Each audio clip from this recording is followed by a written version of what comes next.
Hey guys, welcome back to Chris Story Studios.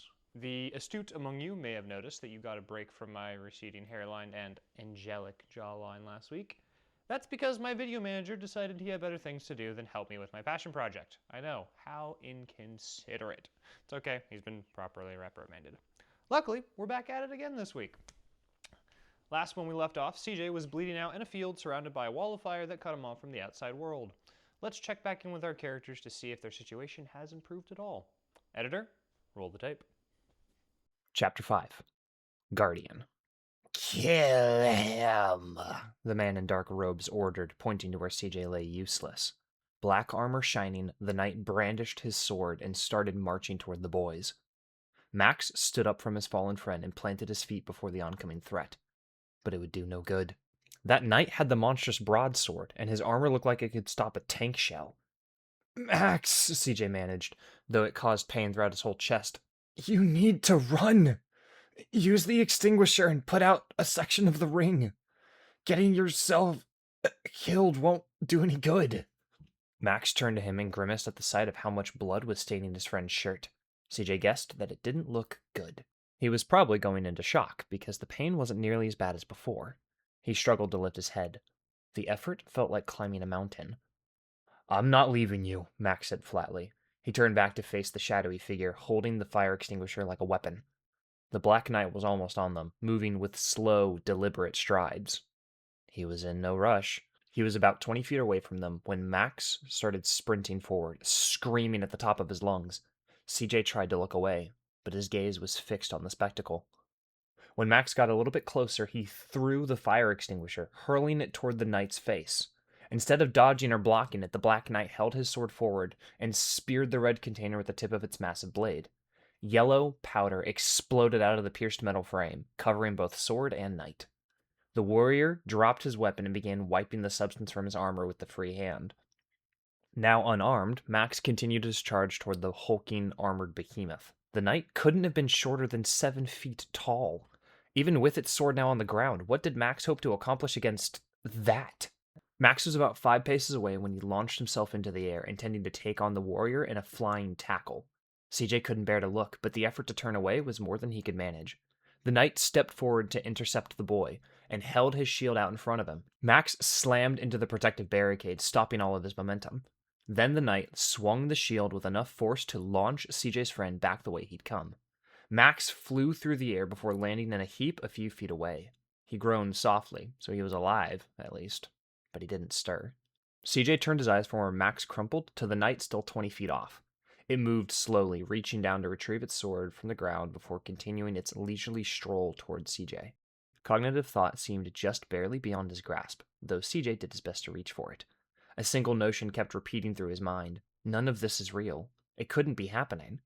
But clinging to that notion felt almost laughable compared to the pain he felt in his chest and the smell of smoke in his lungs.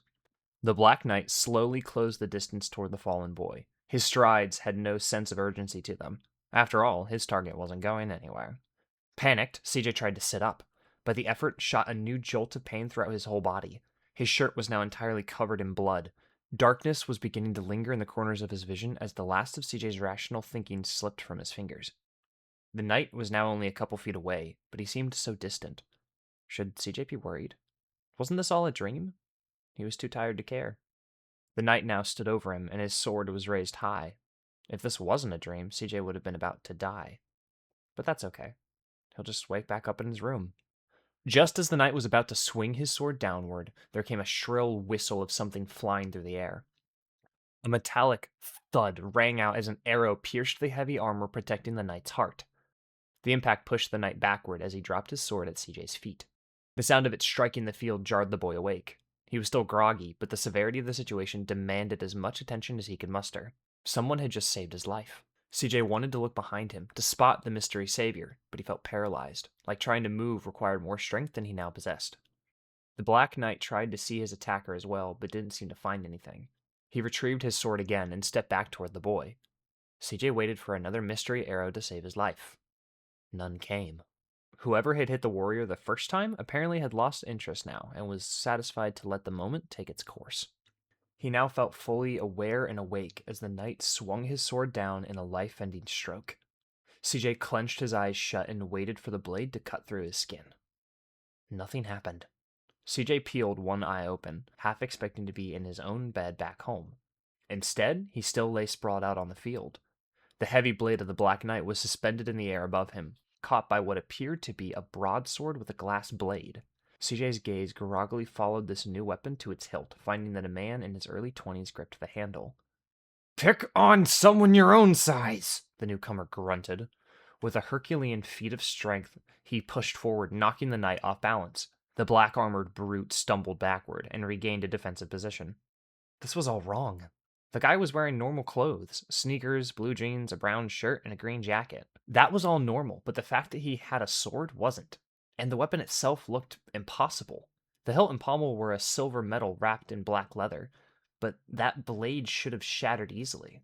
Maybe it wasn't glass after all? "Guardian!" The Black Knight spat out the word like it let the sour taste in his mouth. The voice was not deep as CJ had imagined, but instead a whisper that sent shivers down his spine. This was the weirdest dream he'd ever had. "You really have dropped to a new level of cowardice, attacking helpless children. And why here? What does your master care of an outcast?" the man asked. "Begone now, and I will finish my work in peace. You have no authority here," came a whispered reply. "I will claim authority anywhere your master tries to ravage. Go back to the rock you slithered out from under." The Black Knight charged forward, swinging his heavy broadsword in a wide arc. The man skipped back a pace, narrowly avoiding the blow. But the knight pressed the attack, swinging again. After deflecting the stroke, the Guardian returned with one of his own, which the knight caught with its translucent shield before it swung at the man again. Once more, the man danced to the side, expertly evading the attack. Then the Guardian pounced forward, swinging his sword again and again against the shield. The bombardment left the shield dented and bent in some places. Meanwhile, the clear blade seemed undamaged. The Black Knight cowered behind his ruined shield until the opportunity arose, when he stabbed forward with his massive broadsword. The Guardian tried to move in time, but the blade still cut across his stomach. CJ grimaced, expecting blood to taint the brown material. Instead, the blade skidded harmlessly off the shirt and continued forward. This left the knight off balance, which the Guardian took advantage of. His swing would have cleaved the knight's head clean off if the Black Knight hadn't raised his shield in time to catch it, but it had no opportunity to counter the blow before the Guardian attacked another angle. CJ watched the game of cat and mouse through half-closed eyes. Somewhere in the back of his mind, he knew he should be more frightened by all of it. But grogginess was tightening its grip on him. By now, the corner of CJ's vision had turned black, and he was feeling drowsy again. With each moment that passed, the battle appeared farther and farther away. Did it really matter who won? The Black Knight was now hunkered behind his shield as the Guardian battered it with his shining blade. After the third swing, the knight batted the sword upward with such force that CJ was surprised the other man was able to keep his hold on it. With the blade knocked high, the knight had another opening to exploit. He swung the massive broadsword toward the Guardian. Instead of jumping back or attempting to block the blow, the Guardian sidestepped forward toward his attacker. CJ watched through tunnel vision as the man brought his gleaming sword down in a devastating arc. The blade cut clean through the Black Knight's armor, severing his arm just below the elbow. The monstrous sword clattered to the ground, still clutched in the disembodied, armored hand. There was no blood-curdling cry of agony. There was no reaction at all. Black smoke spewed out from where the arm had been attached, and the knight now looked somewhat less tangible. The last thing CJ saw was the Guardian performing a finishing stroke that parted the helmet from the Black Knight's shoulders. His vision went dark as one last rational thought passed through his mind. I survived the Black Knight, but now I'm going to die of blood loss. Then CJ closed his eyes and slipped into oblivion. Well, it seems like CJ's really going places. Not good places, but places. As for those of you who are wondering who that pale dude was, or what the deal is with that Black Knight, I have fantastic news. Those questions don't get answered in this book. But on the bright side, you'll get more questions if you come back next week and listen to that chapter. And if you were thinking to yourselves, dang, an entire week is a long time to wait to have to get more invested into this world, I have even better news for you. If you're not broke, like me, please help, you can just buy the book and read it for yourself. Shameless plug, I know, I'm great.